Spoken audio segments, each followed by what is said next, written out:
함께 볼 우리 말씀은요, 창세기 3장 8절에서 13절까지 창세기 13번째 이야기입니다. 우리 함께 기도하고 말씀 보겠습니다. 오늘도 우리를 택정하시고 인도하시는 주님, 우리의 영과 육은 어둡고 마음은 늘 갈등합니다.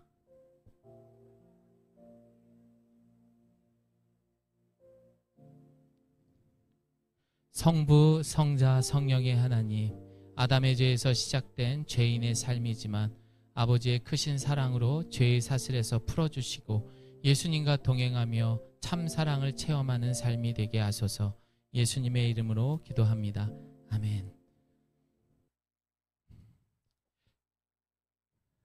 말씀 읽어봅니다. 그들이 그날 바람이 불 때 동산에 거니시는 여호와 하나님의 소리를 듣고 아담과 그의 아내가 여호와 하나님의 낯을 피하여 동산 나무 사이에 숨은지라.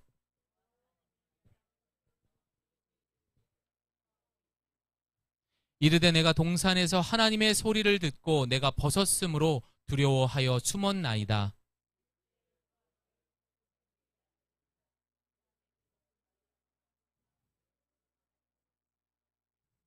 아담이 이르되 하나님이 주셔서 나와 함께 있게 하신 여자 그 나무 열매를 내게 주므로 내가 먹었나이다.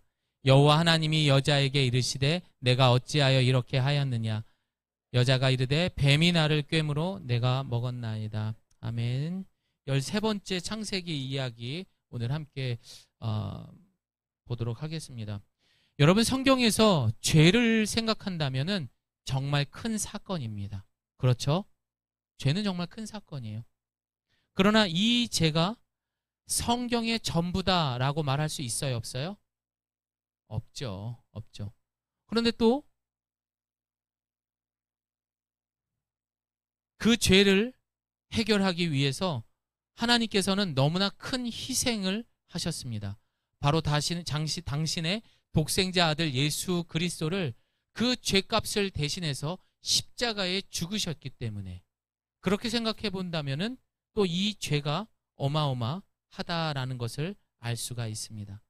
그러나 제가 지금 이야기하고 싶은 것은 뭐냐면은 자칫 교회에서 설교를 들을 때 설교자나 또한 중직자들이 이 죄에 대해서 너무나 크게 심판과 형벌에 관한 이야기로 마치 정죄하듯이 이것을 강조한다면 문제가 될 수 있다. 이단이 돼버리는 겁니다. 야, 너 지옥 가. 무조건 지옥 가. 예수 천국 불신 지옥? 이 말 사실은 틀린 말 아니에요. 하지만 너무 치우쳐 있기 때문에 문제가 되는 것입니다. 그래서 우리가 죄를 다룰 때는요, 첫 번째, 인간의 관점으로만 이 죄를 다스려서는 안 됩니다. 이거 되게 중요해요. 안 그러면 늘 평가하고 늘 정죄하기 때문이에요. 그러면 내 머릿속에 있는 것으로 항상 그 죄를 평가하기 때문에 그것은 공평하지 않습니다. 잘못됩니다. 둘째, 이 죄는 너에게, 당신에게 적용하는 것이 아니라 누구에게 적용해야 돼요? 나에게. 무조건 나에게만 적용해야 됩니다. 그래서 무슨 얘기만 나오면은 네가 잘못했잖아. 오늘 본문의 내용도 보면 알 수 있듯이. 그래서 나에게 무조건 그 말씀에 대해서, 그 죄에 대해서 적용할 수 있는 지혜가 필요합니다. 여러분, 이 죄의 형벌은 가장 무서운 무엇입니까? 영원한 죽음, 사망에 이른다라고 말하고 있기 때문에 누구도 그 죄에 대해서 대신해 줄 사람은 없어요. 여러분이 암만 사랑하는 내 남편, 아내, 내 새끼라고 말해도 결국 심판 날에는 누군가는 지옥을 가야 되고 천국을 갔대 대신해 줄 수 없다라는 거예요. 냉정해야 돼요, 신앙생활은. 대신에 누군가를 전할 때는 따뜻하게 하셔야 됩니다. 오직 자신에게만 적용하십시오. 아멘 하십시오. 그럼 성경은 이 죄를 통해 하나님이 우리에게 정말 하고 싶은 말이 무엇일까요? 기존에 아마 여러분들도 죄 하면은 말할 수 있는 것들이 있을 겁니다. 그러나 오늘은 조금 더 우리가 깊이 한 번 더 생각해 보도록 하겠습니다. 성경은 하나님이 세상을 이처럼 사랑하셔서 독생자 아들 예수 그리스도를 통해서 당신과 함께 최초의 에덴 동산에 함께 하고자 하는 그런 삶을 살기를 원하셨던 것입니다. 보통 이렇게 얘기하면 막 아멘 하고 막 그렇게 하는데 우리 성도님들은 과묵해요. 좀 반응을 하시길 바랍니다. 표정으로도. 예. 그런데 그 사이를 지금 누가 갈라놓은 거예요? 죄가 갈라놓은 거예요. 그래서 하나님과 우리의 관계가 떨어져 버렸던 것입니다. 그러나 그럼에도 불구하고 하나님은 그 죄 위에도 계시고 죄 밑에도 계신 우리 하나님이라는 것을 여러분 꼭 기억하시기를 바랍니다. 감사합니다. 네. 그래서 여러분 이 죄는요, 우리가 생각하는 것보다 훨씬 더 상상할 수 없을 만큼 어마어마합니다. 또 하나님이 이 죄를 다루시는 부분에 있어서도 그렇고 또 심판하시는 부분에 있어서도 어마어마합니다. 자, 우리 말씀 한 구절 읽겠습니다. 왜 그런지 시작. 이는 내 생각이 너희의 생각과 다르며 내 길은 너희의 길과 다름이니라. 여호와의 말씀이니라. 이는 하늘이 땅보다 높음 같이 내 길은 너희의 길보다 높으며 내 생각은 너희의 생각보다 높음이니라. 아멘. 여러분, 만약에 죄가 없었더라면 구원이 있었을까요? 없었죠. 죄가 없는데 구원이 뭐가 필요해요? 자, 여러분, 죄가 없었더라면 지옥이나 영원한 사망이 있었을까요? 없죠. 없죠. 그래서 성경은 이 땅에 죄가 들어왔기 때문에 무조건 영원한 사망도 진리예요. 지옥 진리예요. 있어요. 구원 진리입니다. 사실입니다. 오늘 이 시간 죄가 주는 말씀의 지혜를 통해서 구원에 이를 수 있는 저와 여러분 되기를 소망합니다. 죄가 사람을 통해서 들어온 첫 번째 모습을 보여주는 게 바로 우리가 방금 읽었던 8절부터의 말씀이에요. 이제 최초의 죄가 이 땅에 들어왔어요. 그러면 인간이 가장 먼저 반응했던 그 모습이 무엇이냐? 아담과 하와는 선악과를 먹고 난 뒤를 이들은 하나님의 낯을 피해 숨었다. 이게 죄가 들어온 인간의 첫 번째 모습입니다. 여기서 낯이라고 하는 히브리어는요, 하나님의 얼굴이라고도 말하고 영광이라고도 말합니다.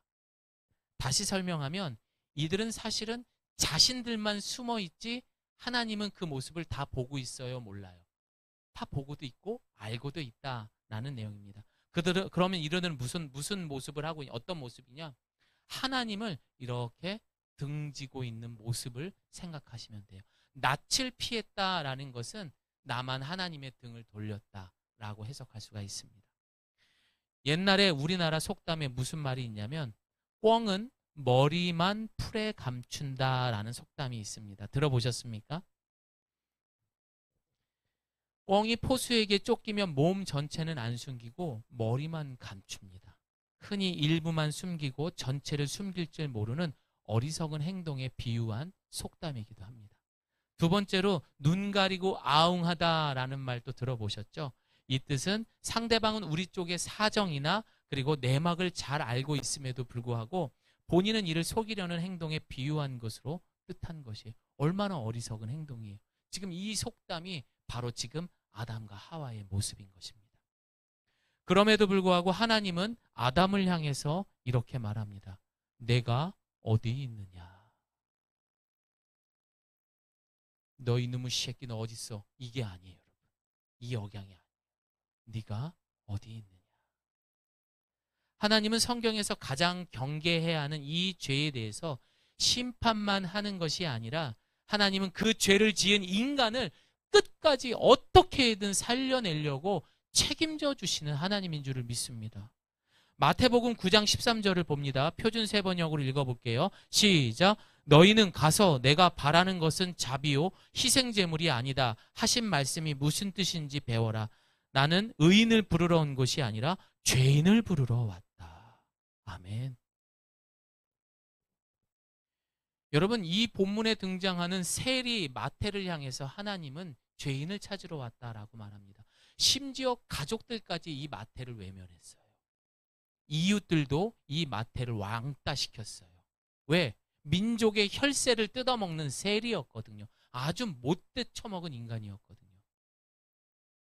그럼에도 불구하고 하나님은 그를 부르러 왔다 예수님은 그렇게 봤다라고 말합니다. 죄를 지은 사람을 바라보는 관점 자체가 다르다는 거예요. 우리가 보는 관점, 하나님을 보시는 관점은 다른 거죠. 어떻게 다르냐? 9장 12절 우리 함께 읽어봅니다. 시작. 예수께서 이르시되 건강한 자에게는 의사가 쓸데없고 병든 자에게라야 쓸데있느니라. 상황과 결과가 아니라 그냥 내 사랑하는 자가 죄로 인한 병든 자로 하나님은 그렇게 바라보고 계신 거예요. 여러분 이런 말 들어보셨습니까? 죄는 미워하되 사람을 미워하지 말라. 들어보셨죠? 이거 참 애매한 말입니다. 왜냐하면 이 땅에서의 죄 하면은 뭡니까? 도덕과 윤리, 이 법에 어긋났을 때, 다시 말해서 수면 위에 올라온 것들만 가지고선 죄라고 말하기 때문입니다. 그래서 그곳에 해당되는 사람들은 다 죄인입니다.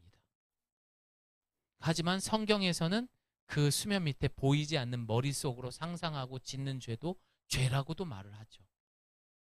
하지만 그 죄를 지었다고 해서 미워하거나 정죄하지 말라고 말합니다.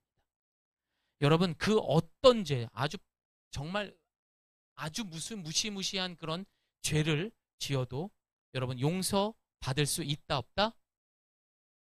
하나님한테 용서받을 수 있습니다. 있습니다. 그러나 그 죄에 대한 죄책감은 영원히 가져가는 거예요. 그거에 대한 이 땅에서의 그 짐은 내가 지고 가야 되는 거예요. 하나님한테는 용서받을 수 있어요. 하지만 이 땅에서의 그 형벌은 받아야 되는 것입니다. 자, 그래서 이 죄책이라는 것, 죄에 대한 오염 이런 것에 대한 거는 이제 다음 주에 이제 한 번 더 하게 되지만 그에 따른 책임은 분명 그 죄를 지은 사람이 짊어져야 한다는 것도 기억하셔야 됩니다. 그래서 사도 바울은 우리가 방금 말한 죄는 미워하되 사람 미워하지 말라. 이 말의 성경의 정확한 해석을 바울은 이렇게 로마서에 말합니다. 시작. 내가 해서는 안 되는 것을 하면 그것을 하는 것은 내가 아니라 내 속에 자리를 잡고 있는 죄입니다. 여기에서 나는 법칙 하나를 발견하였습니다. 곧 나는 선을 행하려고 하는데 그러한 나에게 악이 붙어 있다. 나는 속사람으로는 하나님의 법을 즐거워하나 내 지체 속에 있는 다른 법이 있어서 내 마음의 법과 맞서서 싸우고 내 지체 속에 있는 죄의 법에다 나를 사로잡는 것을 봅니다. 나는 비참한 사람입니다. 누가 이 죽음의 몸에서 나를 건져주시겠습니까? 우리 주 예수 그리스도를 통하여 나를 건져주신 하나님께 감사를 드립니다. 그런데 내가 마음으로는 하나님의 법에 복종하고 육신으로는 죄의 법에 복종하고 있습니다. 아멘. 정확하죠, 여러분? 여러분 오늘 이 시간 정말 집중 잘 하셔야 돼요. 좀 졸렵더라도 참고 잘 들으셔요. 그래야 살아남는 방법이고 그 죄를 어떻게 다룰지 지혜가 생기는 거예요. 예수님은 이 세리의 죄에 병든 모습을 보았지 그 영혼은 여전히 자신의 형상을 닮은 자녀로 보았기 때문에 긍휼하게 그를 바라보셨던 거예요. 저를 따라합니다. 죄 위에도 죄 밑에도 계신 아버지. 그래서 오늘 제목을 이렇게 붙인 거예요. 우리가 생각하는 죄하고 주님이 생각하는 죄의 개념은 다를 수가 있습니다. 이처럼 하나님은 어제도 오늘도 네가 어디 있느냐 이렇게 그 죄인들을 심판주 이전에 사랑의 아버지로 우리를 찾고 계십니다. 네가 어디 있느냐. 그래서 여러분들 아이들을 훈육할 때 예를 들어서 엄마의 지갑 속, 아버지 지갑 속에 과자가 먹고 싶어서 애가 1,000원짜리 하나를 가져간 거예요. 근데 그게 들통이 났죠. 너 이놈의 자식 누가 이렇게 못된 짓을 하라고 했어. 너 이러면 감옥 가 이놈아. 너 나중에 커서 강도 되는 거야. 이렇게 훈육하는 사람이 있어요. 하지만 이 죄에 대한 지혜를 가지고 있는 사람은 어떻게 훈육을 해야 돼요? 방금 우리가 읽었던 것처럼 바울이 말한 것처럼 내가 해서는 안 되는 것을 하면 그것을 하는 것은 내가 아니라 내 속에 자리를 잡고 있는 죄, 바로 원죄라는 것을 가르쳐야 되는 거예요.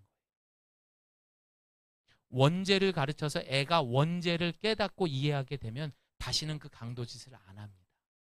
하지만 그 원죄를 모르게 되면 강도짓은 안 할지를 모르지만 다른 폭력이라든지 미움이라든지 그런 원죄로 인한 다른 자범죄들을 저지르게 되는 거예요. 이해하셨습니까? 어떤 잘못을 했어요. 그것은 다양해요. 하지만 그 뿌리는 원죄예요. 그걸 가르쳐야 된다는 거예요. 이놈의 새끼 어디서 못된 거 배워가지고 이게 아니라는 거예요. 그냥 대놓고 말하세요. 너 이 지옥 간다.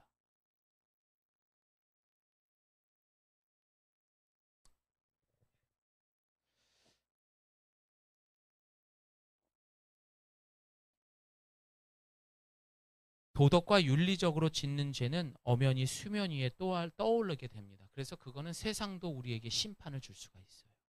그렇죠?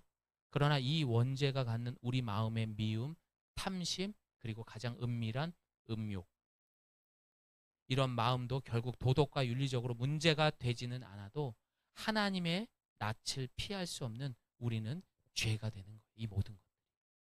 그래서 원죄를 가르쳐야 돼요. 그게 지혜로운 부모입니다. 과거 베스트셀러 제목 중에 하나인 아프니까 청춘이다 라는 제목이 있습니다. 그러니까 아무리 노력해도 안 되고 안 되는 사방이 벽과 같은 세상에 살아가는 불쌍한 20대를 놓고 또 취중생을 놓고 쓴 책이에요. 위로도 하고 그것을 극복할 수 있는 이야기도 다룬 책입니다. 그런데 이런 책만 있는 게 아니라 또 베스트셀러 됐던 책 중에 제목 중에 하나가 뭐가 있냐면 아플 수도 없는 마흔, 이런 책이 있습니다. 이제 마흔을 바라보고 있는 분도 계실 테고 또 마흔을 넘은 분들도 있는데 가장을 책임지고 살다 보면 여러분 어떻습니까? 아플 수도 없어요. 마음대로 아플 수도 없는 거예요. 그래서 그것을 다룬 책이기도 합니다. 저도 과거에 힘든 세상 속에 돈을 벌려고 했습니다. 근데 돈을 많이 벌려고 했던 것은 결국 무슨 목적이에요? 소중한 것을 지키기 위해서 그렇게 제가 밤낮으로 고민하고 그렇게 힘들었던 것 같아요. 그래서 그게 힘드니까 가끔 술도 마셔보려고 하고 담배를 의존하기도 하는 것입니다. 그런데 신앙생활을 통해서 얻은 지혜는요, 바로 이거였던 거예요. 대한민국의 남녀 모든 사람들이 얼짱 몸짱이 될 수 있어요, 없어요? 없어요. 또 대학을 졸업한 취중생들이 모두가 이 대기업에 취업을 할 수 있을까요? 못합니다, 여러분. 또 이 세상에 내가 돈을 열심히 정말 벌기 위해서 한다고 해서 다 부자가 되는 게 아니에요. 하나님은요, 부자로 살아가게 하는 사람도 만드셨고요, 가난하게 살아야 하는 사람들도 만드셨습니다. 그런데 우리가 오늘 아이들이 배운 대로 그 어떠한 삶 가운데에서도 내가 하나님의 형상을 닮은 사람이라는 것을 드러내게끔 우리는 각자의 다른 모습으로 창조되었다라는 것입니다. 여러분, 그게 제가 성경을 읽으면서 깨달은 그런 구원의 지혜였습니다. 그러나 그것을 모르는 사람들은 끝까지 욕심을 내서 해야죠. 이루어야죠. 야, 그래도 내 집 한 채는 가져야지. 적어도 외제차 한 대는 굴려야지. 우리의 학원은 몇 개는 보여야지. 이게 어디에서 시작되는 거예요? 소중한 것을 생각하지만 그 전에 생각해 보면은 욕심입니다. 우리 야고보서 말씀 함께 읽습니다. 시작. 욕심이 잉태한즉 죄를 낳고 죄가 장성한즉 사망을 낳느니라. 결국 내 욕심에서 이 모든 것들을 질러 놓은 거죠. 결국 그건 죄입니다. 그리고 결국 그것은 사망에 이르게 됩니다. 적어도 체면이 있지. 남들만큼은 살아야지. 이만큼은 살아줘야지. 라는 막연한 비교와 욕심에서 시작된 것입니다. 우리가 사는 세상의 도덕과 윤리에서는 문제가 되지 않습니다. 여러분 맞잖아요. 이런 생각하는데 열심히 산다고 오히려 박수를 쳐주겠죠. 그러니까 이런 책들이 나온 거예요. 아프니까 청춘이다. 아플 수도 없는 마흔. 이게 왜 베스트셀러가 돼야 돼? 자신의 욕심만 줄였으면 될 걸. 너무 간단한 문제 아니에요? 그런데 사람들은 그 책을 사서 봐요. 왜? 남들하고 뒤지기 싫으니까. 내 욕심을 채워야 하니까. 그런데 힘들어. 위로받아야 하니까. 이 얼마나 어리석은 거. 사랑하는 성도 여러분, 결국 들키지 않는 죄들로 인해 갖는 이런 현실을 탐스럽고 보암직하고 먹음직한 유혹으로 이것들은 진통제에 불과한 거예요. 애들이 나쁜 짓을 했을 때 그것만 가지고 혼내는 엄마들은요, 진통제의 역할만 하는 게 아니에요. 진짜 그게 더 다른 곳에 전이 되지 않도록 그 암 뿌리들을, 그 못된 병균의 뿌리를 뽑아버려야 하는 것입니다. 이것은 어디까지나 그 진통제는 하나님의 낯만 피하는 행동인 것입니다. 이들은 채워도 여전히 목이 마를 겁니다. 암만 여러분 열심히 달려보십시오.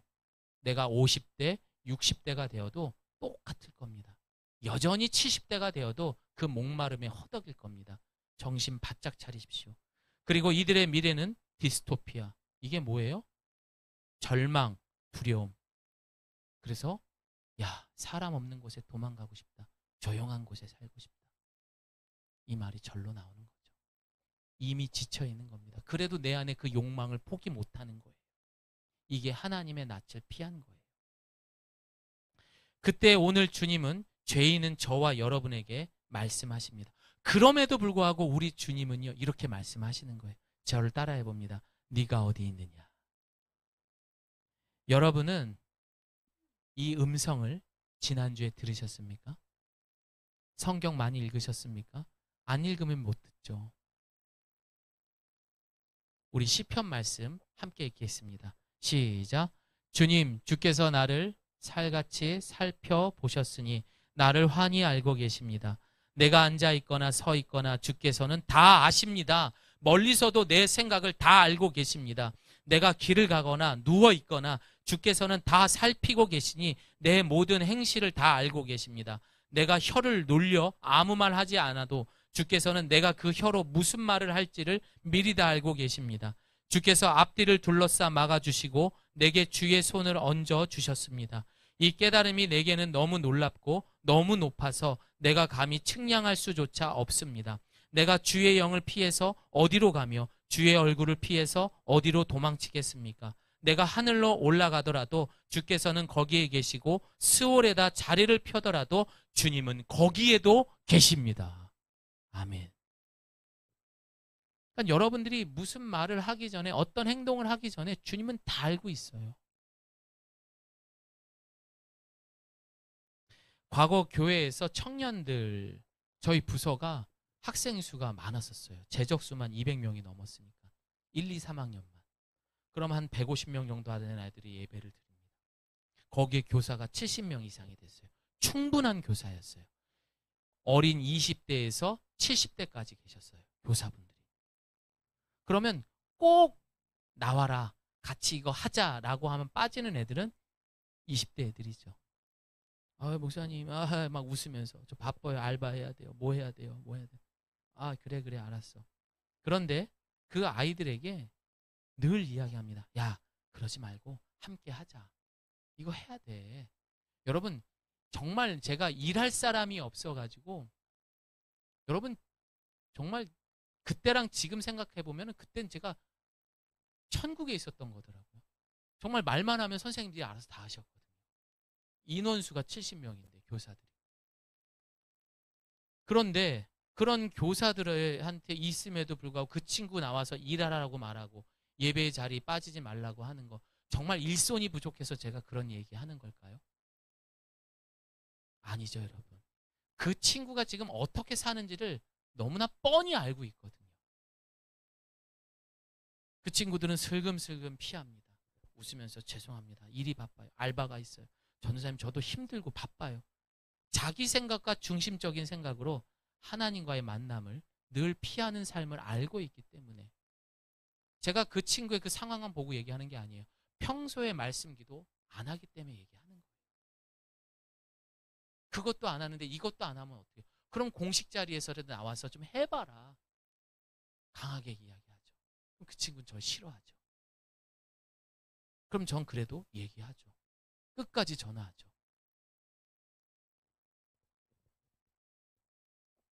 이런 모습이 반복이 됩니다. 카톡 사진을 보잖아요. 그게 10년 전 얘기예요. 그럼 이제 결혼할 나이들이 됐잖아요. 30대 중반, 이제 40대. 정말 잘 사는 친구들이 있고 여전히 그 카톡 사진에 이상한 거 올려놓는 친구들이 있습니다. 10년이 지나도 똑같더라고요.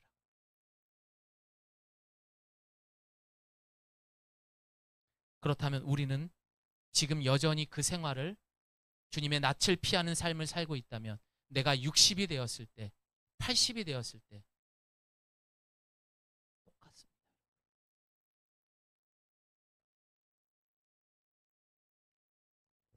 신앙생활은 나와 하나님과의 문제가 첫 번째지 이 상황의 문제가 아니라는 게, 그게 지혜입니다.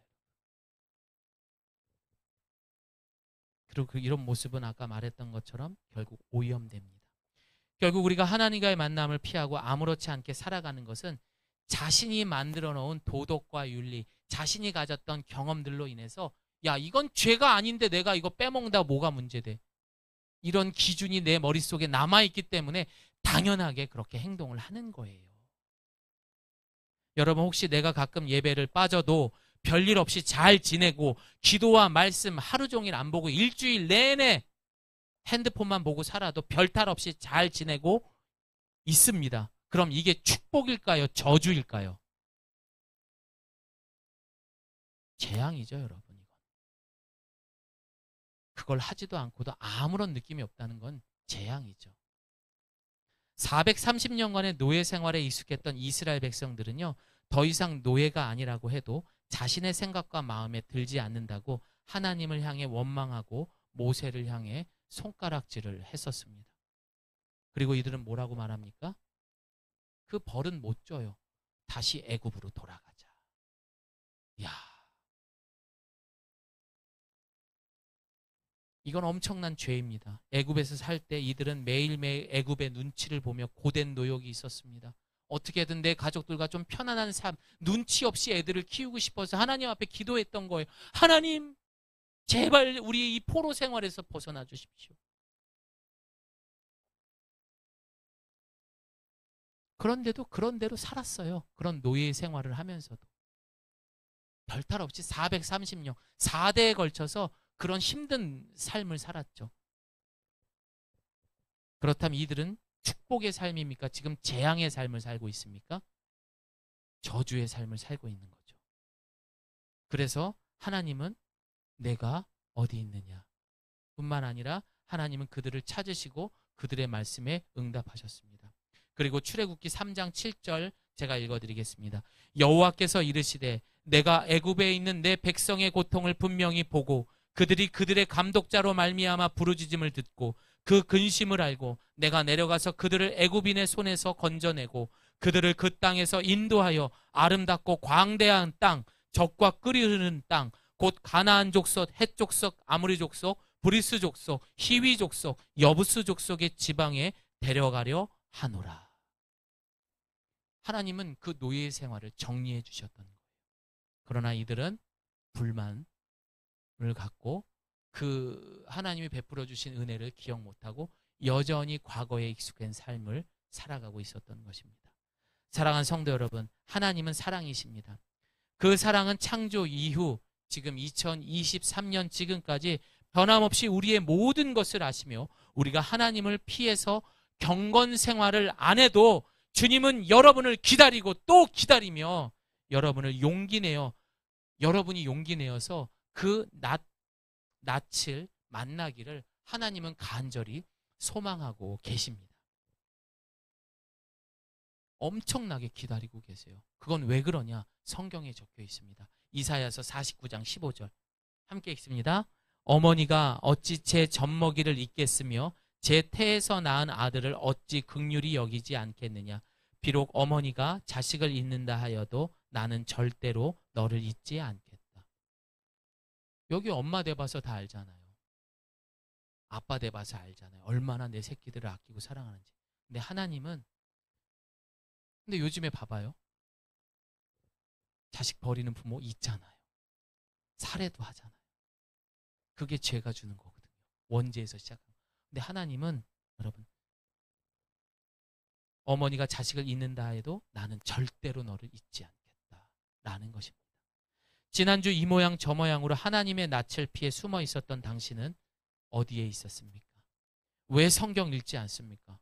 왜 기도하지 않습니까? 왜 예배에 나오지 않습니까? 왜 성경의 말씀대로 살지 않습니까? 그럼 우리의 대답은 무엇입니까? 말씀 읽습니다. 시작. 아담이 이르되 하나님이 주셔서 나와 함께 있게 하신 여자 그가 그 나무의 열매를 내게 주므로 내가 먹었나이다.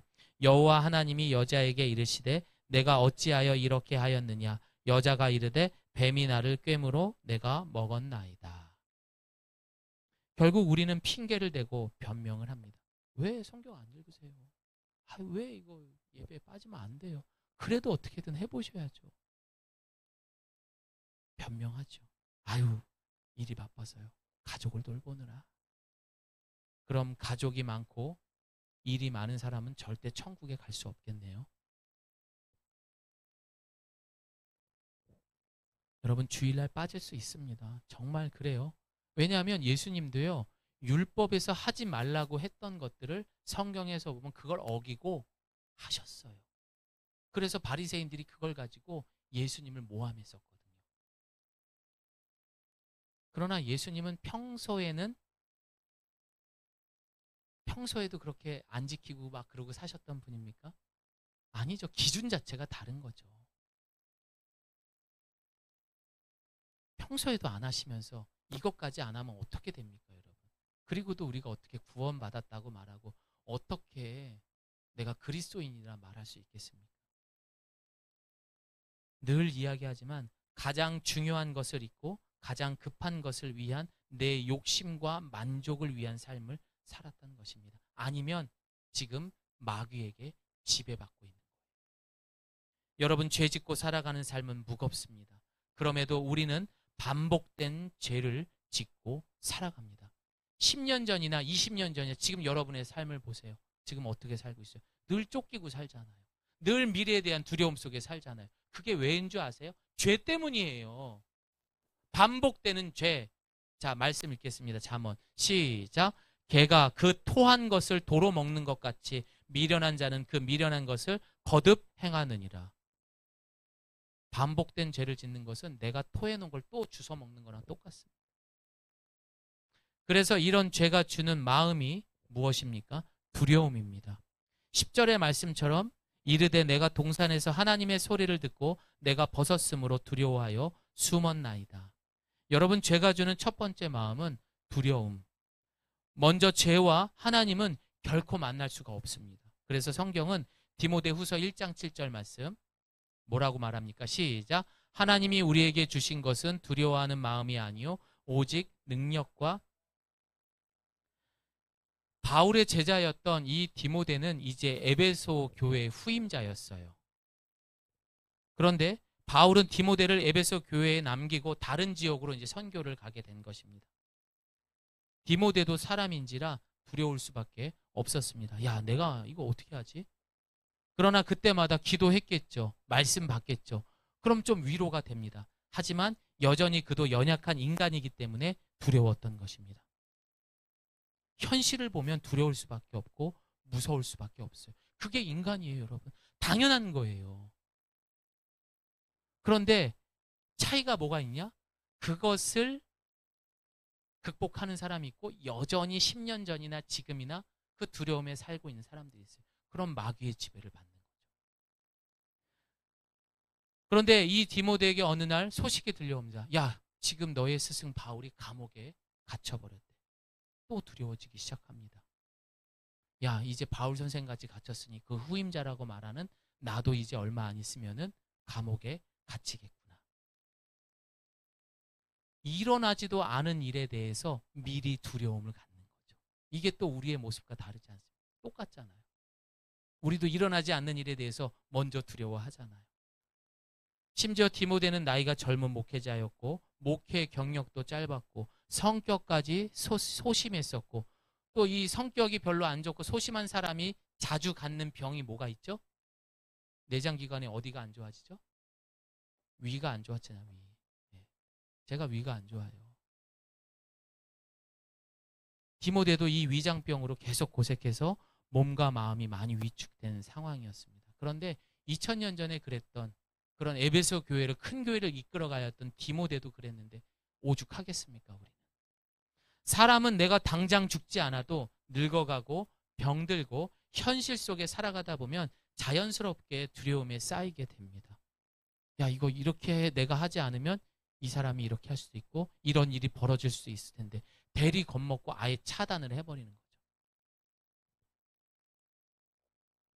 여러분, 직장인 85%가 묻지마 범죄의 두려움을 요즘 느끼고 있대요. 그래서 4명 중 1명은요 일찍 귀가 시간을 앞당긴다고 합니다. 이런 강북은 좀 덜하고 강남 쪽에 일하시는 분들이 그런 설문조사였습니다. 그쪽에서 그런 일들이 너무 많이 일어나서 아마 이런 조사를 했던 것 같아요. 그래서 창세기 4장에 등장하는 가인과 아벨의 이야기 잘 아실 거예요. 아벨이 마음에 안 든다고 해서 가인은 동생을 죽입니다. 그리고 그는 죄를 짓고 두려움에 쌓이기 시작을 하죠. 그리고 그가 창세기 4장 1절에 뭐라고 말합니까? 무릇 나를 만나는 자마다 나를 죽이겠다라는 두려움에 쌓여요. 그는 누군가 자신을 죽일 거라는 그런 두려움에 살게 됩니다. 그런데 우리도 여러분 어떻습니까? 실질적으로 누구를 살인하지 않아도 우리 마음속으로 얼마나 많은 상상들을 하며 죄를 짓습니까? 그럼 가인이 그렇게 죄를 범한 다음에 어떤 행동을 하느냐? 창세기 4장 17절에 이렇게 말합니다. 아무도 접근하지 못하도록 담을 높게 쌓았다. 그렇게 죄를 지은 사람은 담을 높게 쌓았다라는 것입니다. 그런데 이렇게 담을 많이 쌓으면 어떻게 되죠? 외롭죠. 그리고 우울증이 생기겠죠. 그러나 지금 벌어진 일들이 무엇입니까? 개인주의가 되고 고독사 같은 것들이 벌어지게 되는 것입니다. 결국 이 모든 것이 두려움, 그리고 그 앞서서는 하나님의 낯을 피한 죄가 된 것입니다. 여러분, 지금 두려웠고 미래에 대한 그런 불안함이 있습니까? 그렇다면 여전히 우리는 죄인인 것입니다. 하나님은 누구보다 여러분을 잘 알고 계십니다. 나에게 지금의 상황은 내가 못나서, 내가 부족해서 그 자리를 주신 것이 아닙니다. 여러분을 너무나 잘 알고 있기 때문에 그 죄에 대한 반응까지 알고 있기 때문에 여러분, 결국 성경이 말하고자 하는 것은 인간은 그 죄를 내가 해결할 수 없는 한계를 느끼게 된다는 거예요. 죄를 계속 짓다 보면은요, 그 한계를 느끼게 된다는 거예요. 너는 절대 죄를 해결할 수 없다. 오히려 더 악화된다. 그럼 그 해결자는 누구예요? 내가 그것을 해결해 줄 수 있다라는 것을 하나님이 말씀하고자 하는 것입니다. 분명 죄의 의미와 과정과 결과는 우리가 잘 아는 것이지만 죄 위에도 죄 밑에도 계신 아버지의 죄의 해석은 또 다른 의미가 있습니다. 여러분, 잘 들어보세요. 여러분, 인간은요 하나님을 떠나서 절대 살 수가 없습니다. 내가 아무리 사랑하는 가족이라 해도 하루에도 여러분 어때요? 수십 번씩 얘가 미웠다, 짜증났다, 그리고 뭐 반복되는 그런 죄를 짓고 있지 않습니까?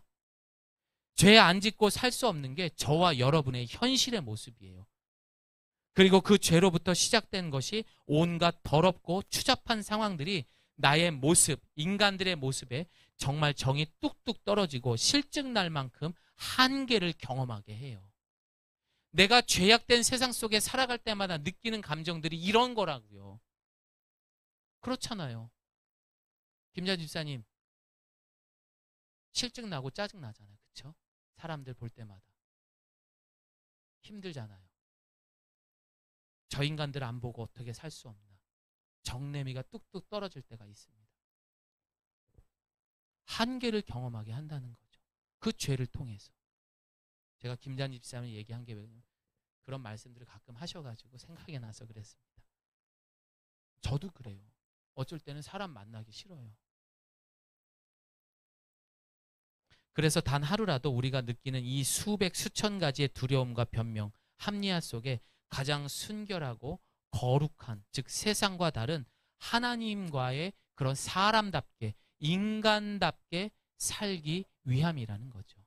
다시 말해서 그 죄를 통해서 하나님은, 죄는 나쁜 거예요. 하지만 그 죄를 통해서 인간들이 아마 그것을 깨달을 겁니다. 한계. 그리고 그것을 해결할 수 있는 것은 결국 네가 아니다, 나다라는 것을 깨달을 수 있는 그 놀라운 구원의 지혜가 또한 그 죄 속에도 있다라는 것입니다. 처음에는 보암직하고 먹음직하고 탐스럽기도 한 자신의 의지로 판단하고 행동한 죄이지만 그 뒤에 따라오는 죄책과 오염은 점점 인간이 아닌 괴물이 돼가는 자신을 발견하게 됩니다. 그래서 성경은 누구도 그 죄를 해결할 수가 없습니다. 왜냐하면 그 죄의 싹이 되는 결론은 이 땅의 인간의 몸으로 인간이 지은 죄의 가장 무서운 형벌이 되는 바로 사망이고, 또 최후의 모습을 우리 예수님이 먼저 보여주셨습니다. 그리고 그 죄값을 대속하셨기 때문이에요. 그래서 그 죄가 얼마나 무서운지를 알고 있기 때문에 끝까지 그 손을 내밀고 죄인들을 향해서 네가 어디 있느냐라고 찾고 계신 거예요. 그 심판을 받기 전까지. 그러니 속히 내가 죄인이라면 주께로 돌아오기를 소망합니다. 환한 빛의 옷을 입고 있는 사람들이 살고 있는 세상이 있었습니다. 그런데 그 어느 날 어둠이라는 한 사람이 그곳에 들어갑니다. 그렇다면 그곳은 밝을까요? 어두울까요? 밝아요? 어두워요? 박연선 집사님? 머릿속으로 좀 엄청나게 좀 생각을 하고 있는 거. 미꾸라지가 한 마리가 들어오면 흙탕물이 될 수도 있는데 그 빛이, 여러분 잘 들어보세요. 밝아요. 그런데 우리가 왜 그런 생각을 하느냐? 빛에 대한 생각이 온전하게 있지 않기 때문이에요. 빛은 빛이에요. 자, 요한복음 1장 5절 말씀 없죠? 제가 읽어드리겠습니다. 저를 따라해 봅니다. 빛이 어둠에 빛이 돼 어둠이 깨닫지 못하더라. 이게 죄예요. 온 세상이 온통 까맣습니다. 바늘구멍만한 빛이 들어오면 그 세상을 밝히는 거예요. 그게 빛이에요. 절대 어둠은 빛을 이길 수 없어요. 그런데 그런 어둠이 그곳에 들어온 거예요. 그리고 그는 그 환한 빛 때문에 자기가 굉장히 자존감도 낮고, 그러다 보니 뭐 너무 환한 빛, 우리가 이 빛만 제가 이렇게 봐도 가끔 보면 까매지거든요. 아무것도 안 보일 때가 있어요. 막 눈에 검은 점 생기고. 그러니까 얘는 보이지 않으니까 막 사람들한테 이리 치고 저리 치고 부딪히고 막 이러고 삽니다. 그리고 스스로 그걸 지키려고 막 안간 힘을 다하는 거죠. 그리고 그 속에서 자신을 도와주려는 사람들에게 손을 내밀면은 툭툭 말이나 아주 그냥 나쁜 말들을 하고 막 기분 나쁜 말들을 하면서 그들을 외면합니다. 네가 뭘 알아? 저리 가. 외면하죠. 너 나한테 오지 마. 한 번만 더 오면 너 죽일 거야. 뭐 이렇게까지 얘기하는 거죠. 어둠은 그렇게 하면서 그 빛에 대해서 적응하지 못합니다. 사람들은 그 모습을 보면 너무 불쌍하죠. 도와주고 싶죠. 차단하고 있는 거예요. 그런데 그때에 한 사람이 그에게 다가갑니다. 그러자 그 어둠은 아주 날카로운 못으로 그를 찌릅니다. 오지 마. 나한테 오지 마. 그리고 못으로 또 찌릅니다. 그런 빛은 피를 뚝뚝 흘리면서 그리고 그 사람에게 말합니다. 얘야, 그 안경 내가 벗겨줄게. 그리고 그 어둠은 그 안경을 벗게 됩니다. 그리고 빛을 깨닫게 된 것입니다. 지금 우리가 살고 있는 이 땅에 빛이신 그리고 통치자가 있음에도 아직도 우리는 새까만 안경을 쓰고 자신이 얼마나 작디 작은 존재라는 것을 깨닫지 못하며 살아가는 사람들이 너무나 많습니다. 여러분, 우리는 진짜 작은 존재들이에요. 근데 내가 뭐가 그렇게 막 그렇게 바빠서 이렇게 쫓기고 살아갑니까? 영상 하나 보여드릴까요?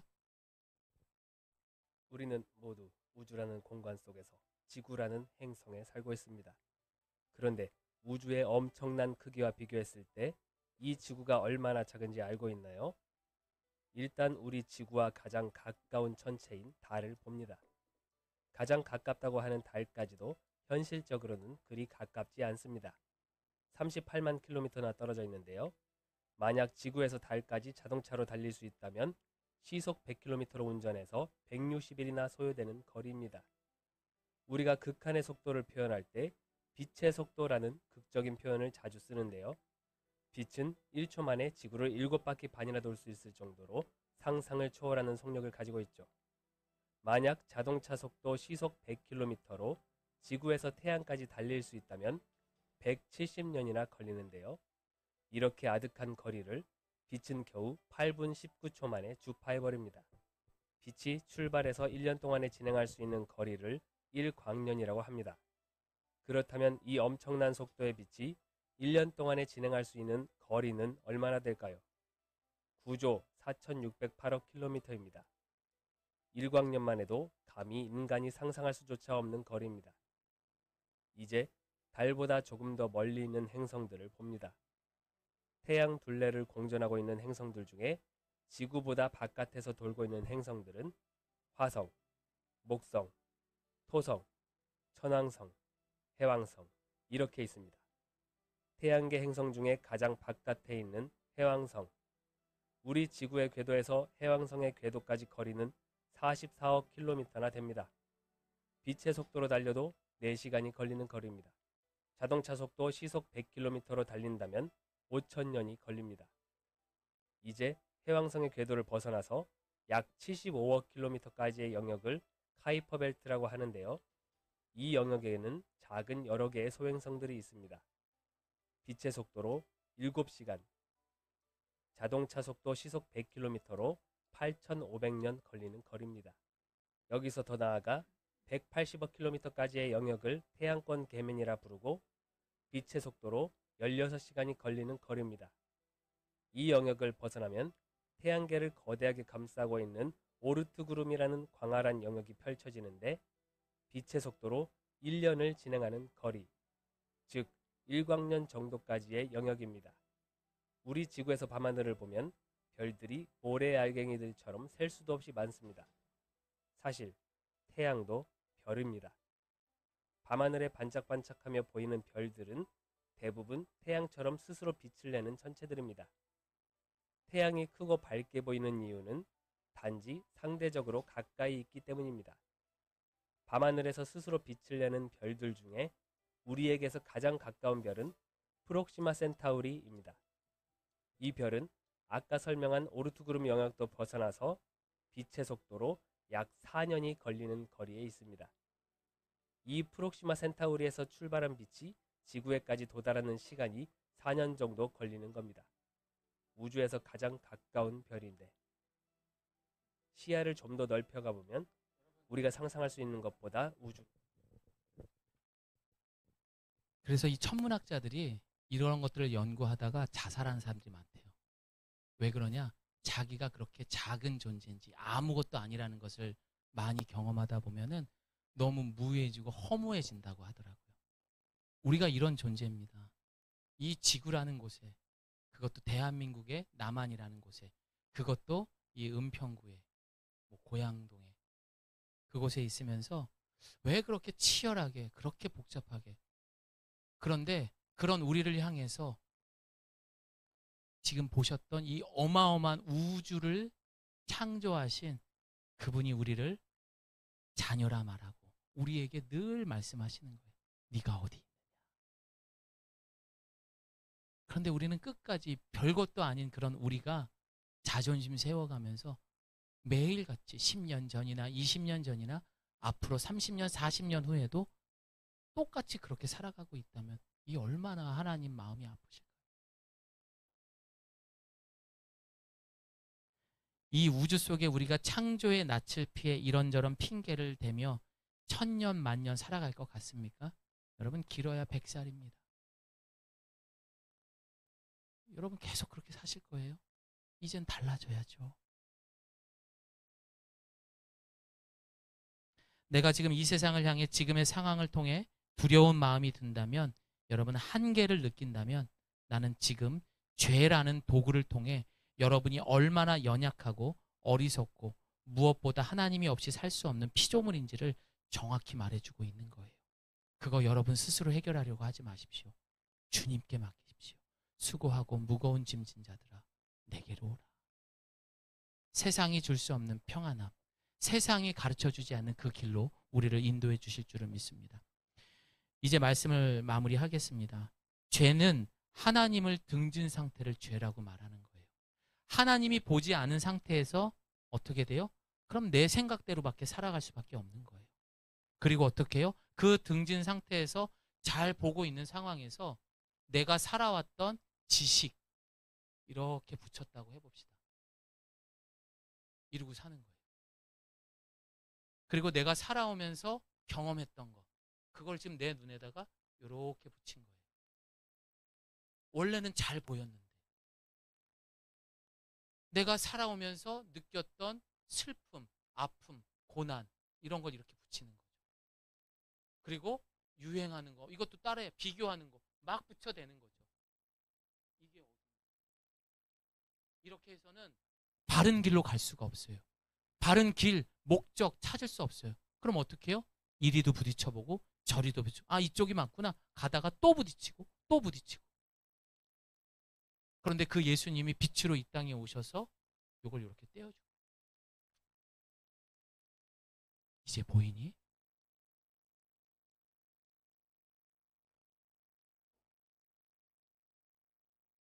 여러분, 지금 어쩌면 이 죄로 인해서 우리는 멍투성이 아니라 피멍투성이로 온갖 조롱과 두려움 속에 매일 살아가기 때문에 한계에 있는 상황들입니다. 이제 그만 버티시고 주님께로 돌아오시기를 소망합니다.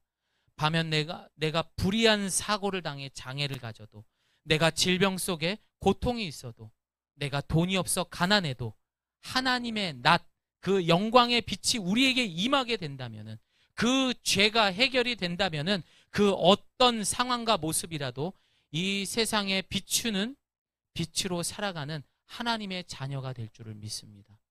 그 속에서 만족과 기쁨이 있는 줄을 믿습니다. 여러분, 더 이상 그 낯을 피하지 마십시오.